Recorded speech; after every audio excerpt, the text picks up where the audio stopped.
You are very welcome back now as Rome prepares for the funeral of Pope Francis this Saturday. Thousands of mourners are flocking to see the Pope lying in state today in St. Peter's Basilica. Let's go live now to Colm Flynn, who was just outside the walls of the Vatican in Rome. Colm, thank you so much for being with us this afternoon. And I know behind that wall, of course, in St. Peter's, the Pope lies in an open casket, and there are many hours of waiting to go in and see him.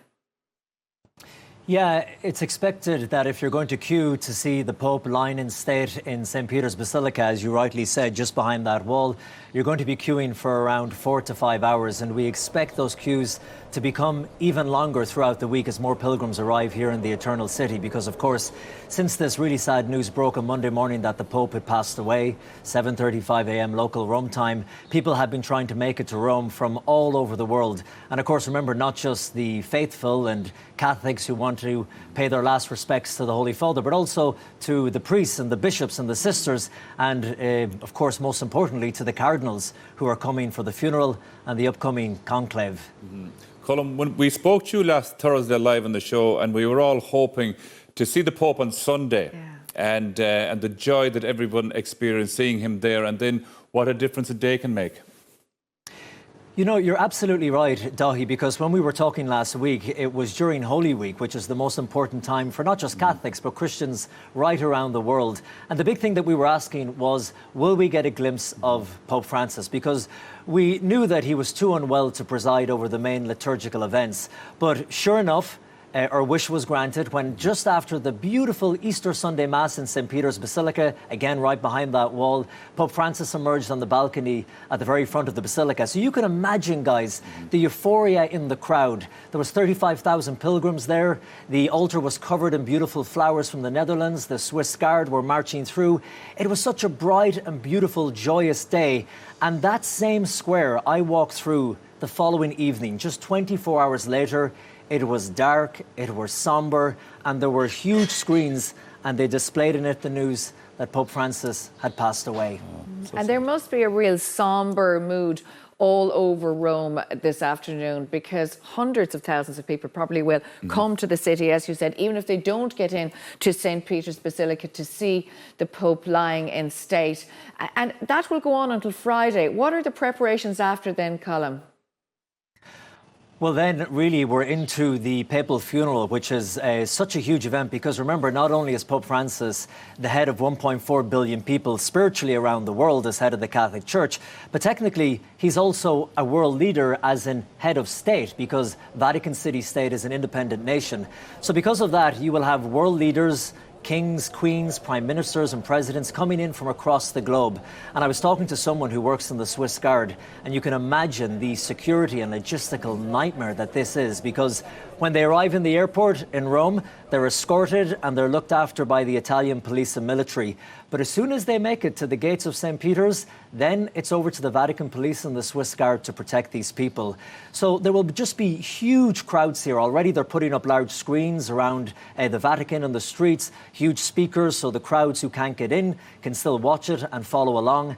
And then after that, the crowds of pilgrims will leave, but the business, the very important business of picking the next pope, that will start. At the moment, Cardinal Kevin Farrell from Dublin is playing a very big role, Colm. Yeah, this is actually remarkable because originally he's from Dublin, although spent most of his life in the United States. But right now, he is the man in charge of running the day-to-day operations of the Vatican. So anything, the administration, the things that still have to go on despite there being no Pope leading the Catholic Church at the moment. So he is an Irish man, he is a cardinal. He's not one of the favourites to win the papacy or to take the crown of the successor of St. Peter. But again, you know, we believe as Catholics that ultimately it's the Holy Spirit who decides, so we never know. But there are another few cardinals with Irish roots. You have Sean Brady, of course, who is Irish. Now, he is 85 years of age. So although he could technically be picked to be the Pope, he's seen probably as being a little bit too elderly. And then also, when you're over the age of 80, you don't have a vote, so you have no say in who the next Pope will be. The other one is an American one, Cardinal Raymond Burke. He has his ancestry from Coven, County Cork. he was not a favourite of Pope Francis. He's more on the traditional side of the Catholic Church, so he is not one of the front runners either, but he is one of the most well-known cardinals, particularly in the United States. It will be very interesting, as you said, when this conclave begins. How long will it take until a new pope is elected then, around? You know, that's a great question, Maura, because in the past, traditionally, all the cardinals had been from Italy and from France, and with some exceptions, but they all kind of knew each other. Their experience of life and their culture was the same, so they were all aligned on what they thought the future, the emphasis should be on the future of the Catholic Church. But Pope Francis has changed all that and turned it on its head. He's picked cardinals in places like Mongolia, in South Sudan, in Haiti, which is great because it represents the diversity and the universality of the Church. But here's the thing. When they come to vote, one of them will be saying, when our priority for the Church is that it's more inclusive of the LGBT community. But the next one from Africa will be saying, no, no, no. In our country, in our tradition, our emphasis is much different. We think the Church should take this direction. So we're thinking that it might take a little bit longer than we expect. But at the moment, they reckon it will begin around the 5th of May and maybe last for around 4 to 6 days. But again, I have to stress this every time. Holy Spirit is in charge, so we'll have to wait and see. We can see live pictures of the funeral at the moment. Colm and Maura and I were looking, and what we've both found kind of bizarre was people were going in with their cameras, recording it, taking selfies. Yeah, it's a very strange thing because even over Holy Weekend, I was in the Basilica, that very Basilica that you're looking at right now, and I was at the Good Friday celebrations. And, you know, as soon as the Cardinal came out to say the Mass, everyone had the phone out.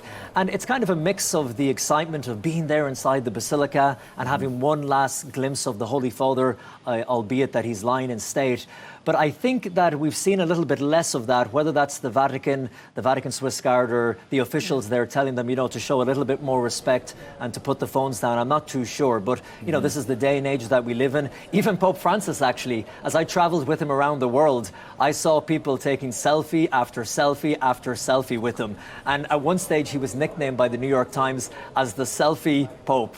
Yeah, I suppose, look, it's so different. I mean, when you think of the death of the last Pope, the reality is it was a very different time. People did not walk around with phones taking photos of everything. It just looked very strange to see somewhere as ancient as St. Peter's and somebody with, you know, with the Pope lying in state and taking kind of a selfie, as Doyle says, there beside him. But Colm, it is very interesting. It must be an amazing historical feeling, though, in one way, Colm, covering this for yourself. I know you've been on a lot of media, not just with ourselves in Ireland, but also stateside over the last couple of days. I've heard you. We've it's been absolutely unbelievable. And you know, sometimes people say, oh, the Church is dying away or it's less relevant. I think it couldn't be further from the truth, because you look at the last couple of days and we have been contacted, the team and I, by nearly 45 different networks, from Good Morning New Zealand to Australia, right across the world, different African networks as well. Last night on with Anderson Cooper on CNN, I was talking to him at 4 a.m. in the morning.